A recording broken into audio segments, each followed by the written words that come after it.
मन आहे विकी भोईरचं ते आज आपल्याला बघायला सुद्धा मिळालं. फटका खेळला लोंगलो, काय कॅच पकडलीये महेश नांदगुडे. आजच्या रात्रीतील किंबहुना शम चॅम्पियन ट्रॉफी तेलंगणाच्या स्पर्धेतील सर्वोत्तम झेल पकडण्याचा विक्रम महेश नांदगुडे यांनी केलाय. काय कॅच पकडलीये आज या संपूर्ण इंस्टाग्रामच्या प्रत्येक पेज वरती ही रील येणार.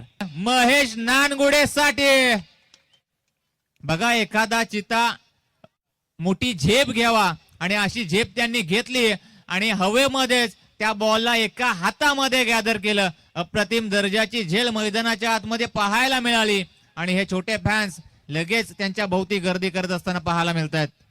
हे महत्वाचं आहे. महेश नांदगुडे यांना माहिती आहे जेवढी बॅटिंग आपण चांगली करतो त्याच्यातून चांगले क्षेत्ररक्षण सुद्धा करतो. आज जणू काही पुन्हा ISPL ची ती व्हिडिओ डोळ्यासमोर आली. त्याच पद्धतीचं क्षेत्ररक्षण म्हणजे अशा पद्धतीची फिल्डिंग करणं हे महेश नांदगुडे